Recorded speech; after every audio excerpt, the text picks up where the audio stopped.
মাননীয় সভাপতি, আমি সবসময় মানুষকে আশার বাণী শুনিয়েছি, কখনো ভয় দেখিয়ে কিছু করা আমি সমর্থন করিনি, কিন্তু আজ আমাকে সেখান থেকে সরে এসে ভয়ঙ্কর কিছু কথা বলতে হচ্ছে। আজ আমি সতর্ক করছি, চরম জাতীয়তাবাদ, অন্যের ক্ষতি হয় এমন ভূ রাজনীতি এবং অন্যের দুর্ভোগ ও পীড়নের প্রতি ওদেশশূন্য বহু দশকের পরিশ্রমে আমরা যে অগ্রগতি অর্জন করেছি তা ধ্বংস করে দিচ্ছে। এর সবচেয়ে মর্মান্তিক চিত্র আমরা দেখেছি গাজায়। শিশুরা না খেয়ে অকাল মৃত্যুবরণ করছে, বেসামরিক জনগোষ্ঠীকে নির্বিচারে হত্যা করছে, হাসপাতাল, স্কুল সহ একটা গোটা জনপদ নিশ্চিহ্ন করে দিচ্ছে। জাতিসংঘের স্বাধীন তদন্ত কমিশনের সাথে আমরাও একমত যে আমাদের চোখের সামনেই একটি নির্বিচার গণহত্যা সংঘটিত হচ্ছে।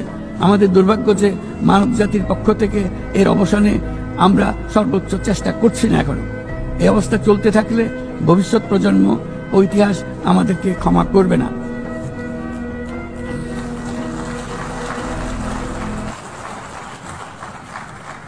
বাংলাদেশের জনগণ, এই বিশ্বের বিবেকবান নাগরিকদের পক্ষ থেকে আমি আবারও জোরালো দাবি জানাচ্ছি যে পূর্ব জেরুজালেমকে রাজধানী করে একটি স্বাধীন ফিলিস্তিন রাষ্ট্র গঠনের মাধ্যমে এই সমস্যার দ্বিরাষ্ট্রীয় ভিত্তিক সমাধান এখনই বাস্তবায়ন করতে হবে।